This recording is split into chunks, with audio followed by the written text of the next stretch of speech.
কিছু কিছু ব্যাপার আছে যেগুলোতে রোজা ভাঙে না, কিন্তু আমাদের মধ্যে ব্যাপক সংশয় তৈরি হয়, কনফিউশন তৈরি হয় যে আসলে কি রোজাটা ভাঙলো কিনা। সেগুলো কি আমরা এবার সেগুলো শুনবো। 3 নম্বর সাব পয়েন্টটা তো ক্লিয়ার যে কিছু কিছু কাজ আছে যেগুলো করলে আসলে রোজা ভাঙে না। Things or actions that don't invalidate the fast, এটা আপনার রোজা ভাঙবে না। সেগুলো কি? এক নাম্বার হচ্ছে ভুল করে যদি কেউ খায়, যেটা আমাদের আগের পয়েন্টে আমি ক্লিয়ার করে দিয়েছি, অথবা জোর করে যদি কাউকে খাওয়ানো হয়, তার রোজা ভাঙবে না। এটা আপনারা ইতিমধ্যে জেনেছেন।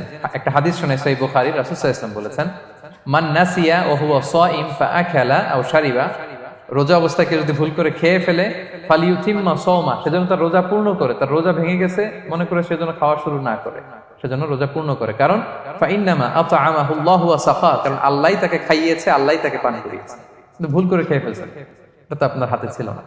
তাহলে ভুল করে খেলে তার রোজা ভাঙবে না, কাজা কাফারা কিছুই লাগবে না, জাস্ট ইউ কন্টিনিউ ইউ সিয়াম। ওকে। 2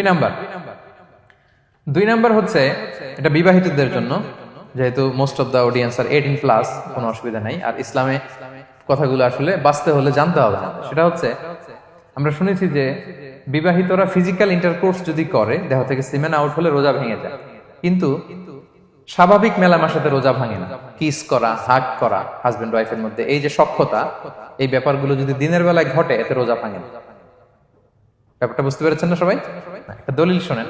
আম্মাজান আয়েশা রাদিয়াল্লাহু তাআলা আনহা বলেন, কানা নবী সাল্লাল্লাহু আলাইহি ওয়াসাল্লাম ইয়াকাব্বিলু ওয়া হুয়া সাইম, রমাদানের রোজা অবস্থায় তিনি আমাদেরকে কিস করতেন, ওয়া ইউবাশিরু, আমাদেরকে হাগ করতেন, ওয়া হুয়া সাইম, রোজা অবস্থায়। এতে রোজার কোনো সমস্যা হতো না।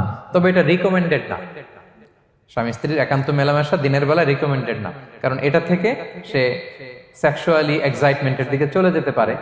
ফলে ভুল করে সে এমন কাজ করে ফেলতে পারে যেটাতে তার রোজাটাই ভেঙে যাবে। আর ইচ্ছা করে রোজা ভাঙলে কি করতে হয়? কাজাও কাফারাও, খবর আছে না? সেজন্য এটা খেয়াল রাখতে হবে। 3 নাম্বার, এটাকে আরবিতে বলে আল ইহতিলাম, ওয়েট ড্রিম, বাংলায় বলে স্বপ্ন দোষ। ঘুমের মধ্যে এমন কিছু দেখলেন, ফলে আপনার সিমেন আউট হলো, আপনার রোজা ভাঙবে না। কারণ এটা কি ইচ্ছা করে করছেন আপনি? এটা কার হাতে? আল্লাহর হাতে। এতে রোজা ভাঙে না। শুধু আপনি ঘুম থেকে উঠে ফরজ গোসলটা করে নিলেই হবে। প্রিয় ভাইরা, মুসলিম কমিউনিটির ভাইরা, কথা কি বুঝতে পারতেছেন? আচ্ছা। 4 নাম্বার হচ্ছে ব্লাড টেস্ট। অনেকে বলে যে হুজুর ব্লাড টেস্ট করা যাবে কিনা রমাদানে। ব্লাড টেস্ট করা যাবে। ব্লাড টেস্ট করলে রোজা ভাঙে না। এটা খুবই জরুরি একটা মাসালা, প্রায় আমাদের লাগে। 1-2 সিরিঞ্জ ব্লাড নিলে ভাঙে না। তবে যদি অনেক বেশি অ্যামাউন্টের ব্লাড নেয়, এতে যদি আপনি ক্লান্ত হয়ে পড়েন, সেক্ষেত্রে আপনি রোজা ভাঙতে পারবেন, পরে কাজা করলে হবে। 5 নাম্বার হচ্ছে অনিচ্ছাকৃত বমি। এটা আমি আগেও ক্লিয়ার করেছি যে ইচ্ছাকৃত বমি করলে রোজা ভাঙে, কিন্তু অনিচ্ছাকৃত যদি বমি চলে আসছে, ভমিটিং হচ্ছে, আমার রোজা ভাঙবে না। 6 নম্বরে নোজ ব্লিডিং, নাক দিয়ে অনেকে রক্ত পড়ে না, নাক দিয়ে রক্ত ঝরলে মানুষের রোজা ভাঙে, আনলেস যদি অনেক বেশি অ্যামাউন্টের হয়, আপনি ক্লান্ত হয়ে পড়েন, তখন তো আপনি রোজা ভাঙতে পারবেন। 7 নাম্বার, রোজা রেখে দাঁত ফেলতে পারবো কিনা। জি, রোজা রেখে আপনি আপনার দাঁতকে রিমুভ করতে পারবেন, খুব বেশি যাতে রক্ত বের না হয় সেটা আপনি খেয়াল রাখবেন। দাঁত ফেললে যে রক্ত বেরোয়, এতে রোজা ভাঙে না। 8 নম্বর পয়েন্টটা খুবই গুরুত্বপূর্ণ, এটা খেয়াল করে শুনতে হবে। কান দুইটা খরগোশের কানের মতো খাড়া করে শুনেন, খুব মনোযোগ দিয়ে। 8 নম্বরটা হচ্ছে ইনজেকশন। রোজা রেখে ইনজেকশন দেওয়া যাবে কিনা। কিছু কিছু ইনজেকশন দেওয়া যাবে, কিছু কিছু দেওয়া যাবে না। কোনগুলো দেওয়া যাবে না? এনার্জেটিক ইনজেকশন দেওয়া যাবে না। যে ইনজেকশনে ফুড সাপ্লিমেন্টারি আছে, যেটার মধ্যে নিউট্রিশন ভ্যালু আছে, এই ইনজেকশন গুলো দেওয়া যাবে না। এমনও ইনজেকশন আছে যেটা দিলে 7 দিন আপনার আর খাওয়া লাগবে না, একেবারে তরতাজা। এরকম ইনজেকশন দেওয়া যাবে? তো আপনি সিস্টেম করে খাইলেন কেমন জানো, তাই না? আপনি অন্য ওয়েতে দেহে এনার্জি ইনপুট করলেন, এটা করলে রোজা ভেঙে যাবে। তাহলে food supplementary injection, nutrition value আছে এরকম injection, energetic injection, energy boost up করে এরকম ইনজেকশন দিলে রোজা ভেঙে যায়, এগুলো দেওয়া যাবে না। কিন্তু পেইন কিলার যে ইনজেকশন গুলো আছে, এটা দিতে পারবেন। পেইন কিলার ইনজেকশন দিতে পারবেন, অ্যান্টিবায়োটিক ইনজেকশন দিতে পারবেন, অ্যানেস্থেটিক ইনজেকশন দিতে পারবেন, এই জাতীয় মেডিকেশন ইনজেকশন গুলো দিতে পারবেন। কোভিডের যে ইনজেকশন, এগুলো আপনি দিতে পারবেন। এগুলোতে রোজা ভাঙে না, কারণ এগুলোতে আপনার স্টোমাকে কিছু পৌঁছেও না, আপনাকে শক্তিবর্ধক কিছু দেহে প্রবেশও করাচ্ছে না, আপনার এনার্জিও বাড়ে না। আপনার এনার্জি বাড়ে না, আপনার নিউট্রিশন ভ্যালু অ্যাড হয় না, আপনার স্টোমাকে কিছু পৌঁছে না, এই জাতীয় সব ইনজেকশন দেওয়া যায়। ইনজেকশনের পয়েন্টটা ক্লিয়ার? 9 নম্বরে কিছু কমন ব্যাপার আছে। এই কমন জিনিসগুলো আমাদের মনের মধ্যে প্রায় প্রশ্ন জাগে যে এগুলো করা যাবে কি যাবে না, এগুলো ক্লিয়ার করি। এর মধ্যে 1 নম্বর হচ্ছে টুথপেস্ট। রোজা রেখে টুথপেস্ট দিয়ে ব্রাশ করা যাবে কিনা, বলেন যাবে কি যাবে না? যাবে, কে কে হাত তুলুন তো দেখি। হ্যাঁ, মাত্র 1 জন, 2 জন, 3 জন, 4 জন, 5 জন, 6 জন, দল ভারী হচ্ছে আস্তে আস্তে।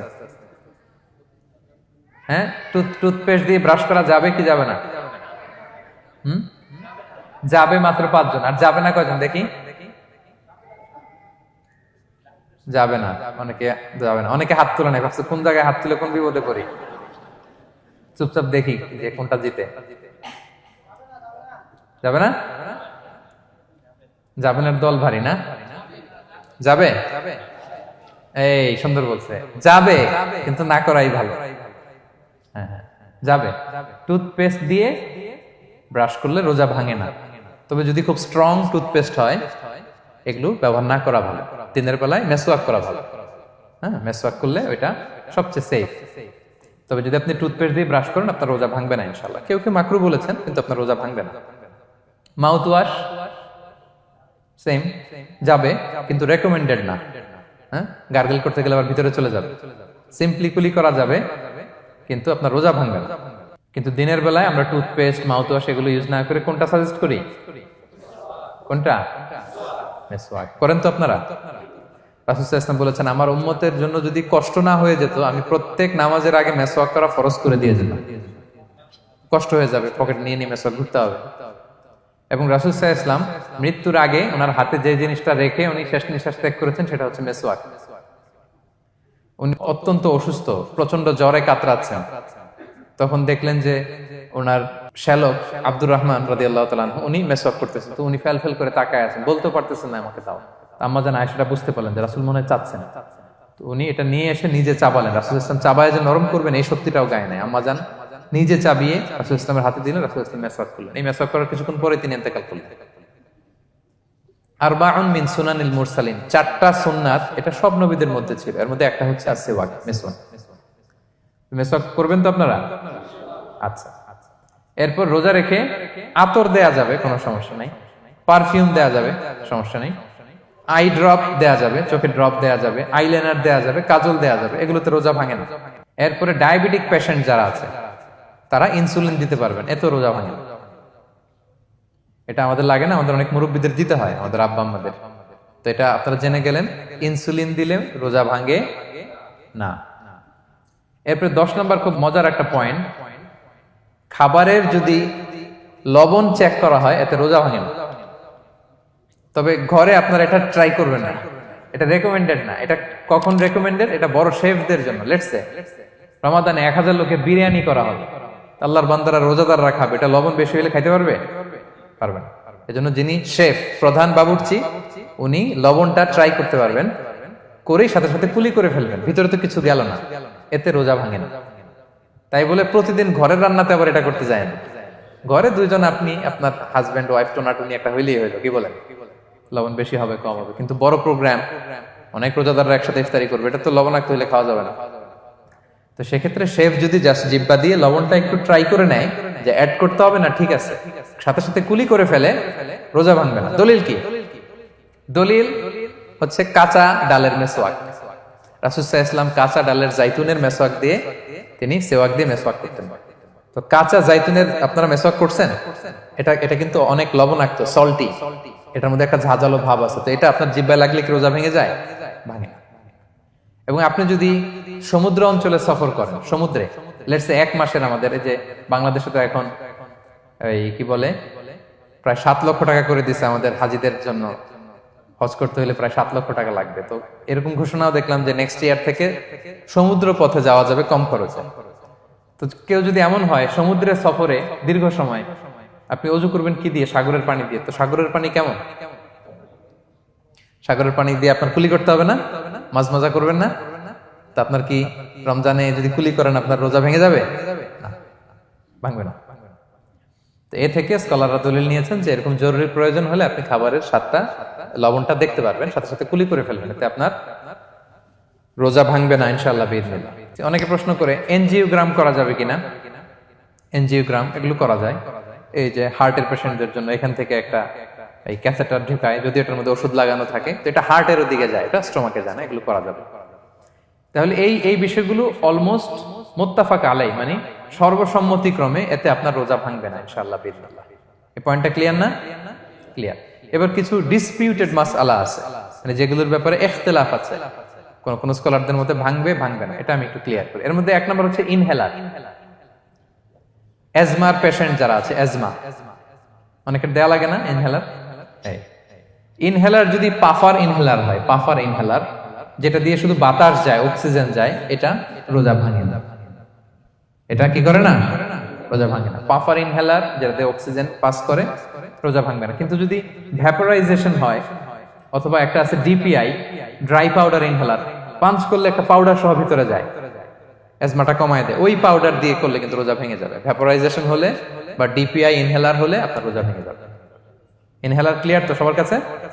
আচ্ছা, এরপরে যাই সামনে। সাপোসিটরি বুঝেন তো না? ডুশ বলে, প্রচন্ড জ্বর কমে না, তখন ডাক্তার বলে যে পাই পথে অ্যানাল পিল বলে এগুলাকে, পাই পথে এটাকে ইনপুট দিতে হয়। এই সাপোসিটরি এটা একটা ডিসপিউটেড মাসালা। হানাফি স্কুল অফ থটে রোজা ভেঙে যায়। আমরা যেহেতু বেশিরভাগ হানাফি স্কুল ফলো করি, হানাফি মাযহাব, তো আমরা এটাই সাজেস্ট করি সাপোসিটরি না দেওয়া। তবে অন্যান্য স্কলারদের মতে রোজা ভাঙবে না, বিশেষ করে ইবনে তাইমিয়া আলাইহি রাহমার মতে রোজা ভাঙবে না। এখানে প্রসঙ্গ যেটা হচ্ছে, সাপোসিটরি সাধারণত দিতে হয় ইমার্জেন্সি পিরিয়ডে, কি বলেন, জ্বর আর কমে না, কঠিন অবস্থা, তো ওই অবস্থায় তো রোজা এমনি ভাঙা যায়। প্রচন্ড অসুস্থ হলে ভাঙা যায় না রোজা? ভাঙা যায়। তো আপনি রোজা ভাঙবেন, পরে কাজা করে ফেলবেন, সাপোসিটরি দিবেন, অসুবিধা নেই। আচ্ছা, এয়ার ড্রপ, কানের যে ড্রপ আছে, এটার মডার্ন স্কলারদের মতে, যে ফিক একাডেমি গুলো আছে, এদের মতে রোজা ভাঙবে না, কিন্তু হানাফি স্কলারদের মতে রোজা ভেঙে যাবে। তো আমরা সাজেস্ট করি এটা আপনি না দেন, আগে পরে দেন। 3 নাম্বার, হার্টের পেশেন্টদের একটা ওষুধ দিতে হয়, এটাকে নাইট্রোগ্লিসারিন ট্যাবলেট বলে, জিহ্বার নিচে দেওয়ার সাথে সাথে বডি এটা অ্যাবজর্ব করে ফেলে, ওষুধটা আর থাকে না জিহ্বার নিচে। জিহ্বার নিচে এটাকে প্লেস করলে সাথে সাথে এটা বডি অ্যাবজর্ব করে, এখানে আবার পাম্প শুরু হয়ে যায়। তো হার্ট অ্যাটাক করলে এটা দেয়। আধুনিক যে ফিক একাডেমি গুলো আছে তাদের মতে রোজা ভাঙবে না, কিন্তু হানাফি স্কুল অফ থটে তাদের মতে যেহেতু সম্ভাবনা আছে কিছু চলে যেতে পারে, যদিও যায় না, হানাফি মাযহাব হচ্ছে খুব ইহতিয়াত অবলম্বন করে, অত্যন্ত বেশি সাবধানতা অবলম্বন করে। কিন্তু মডার্ন ফিক একাডেমি গুলো তাদের মতে হার্ট পেশেন্টদের জন্য নাইট্রোগ্লিসারিন ট্যাবলেট যদি জিহ্বার নিচে রাখেন রোজা ভাঙবে না। হিজামা, কাপিং, হিজামা চিনেন তো? হ্যাঁ, হিজামা করছেন কেউ এখানে? আপনি করছেন, আর কেউ? অনেকে করছে দেখি মাশাআল্লাহ। এটা এখন অনেক পপুলার হচ্ছে, রাসূল সাল্লাল্লাহু আলাইহি ওয়াসাল্লাম কিন্তু করতেন। এখন দেখবেন যে অনেক বড় বড় সেলিব্রিটিরা, অ্যাথলেটরাও করে। এরকম কাপিং এর টিউব আছে, পিঠে একটু কেটে ওটাকে লাগায় দেয়, আস্তে করে এই রক্তগুলো বের করে ফেলে, ব্যথা ট্যাথা, পেইন টেন এগুলো কমে যায়। এখন কিন্তু এটার অনেক প্রচলন পেয়েছে। হানাফি স্কুল অফ থটে হিজামাতে রোজা ভাঙে না, অন্যান্য স্কুল অফ থটে ভাঙে। তো হিজামা তো ইমার্জেন্সি কিছু না, আমার দিনের বেলায় কেন রমজান মাসে হিজামা করা লাগবে, আমি ইফতারের পরে হিজামা করলাম। আচ্ছা, ব্লাড ডোনেশন করলে রোজা ভাঙবে কিনা, এক ব্যাগ যে রক্ত নেয়, ভাঙবে কিনা? হাম্বালি মাযহাব অনুযায়ী ভেঙে যায়, হানাফি মাযহাব অনুযায়ী ভাঙে না। আমরা হানাফি স্কুল ফলো করি, সো আপনি ব্লাড ডোনেট করতে পারবেন, ভাঙবে না। তবে অনেক ব্লাড ডোনেট করার কারণে যদি আপনি অসুস্থ হয়ে যান, দুর্বল, ওই অসুস্থতার কারণে আপনি ভাঙতে পারবেন। তবে এটা রেকমেন্ডেড, যদি ব্লাডের কারণে মুমূর্ষু রোগীর জীবন যায় অবস্থা, তখন অবশ্যই আপনি ব্লাড ডোনেশন করবেন, যাতে করে একজন মুমূর্ষু রোগী জীবন ফিরে পায়। তো এই পয়েন্টটা তো ক্লিয়ার না সবার? তো এই ছিল সম্মানিত সুধী কিছু মৌলিক বিষয় যেগুলো করলে আমাদের রোজা ভাঙে না। Be a part of our vision. Do listen and share the khair.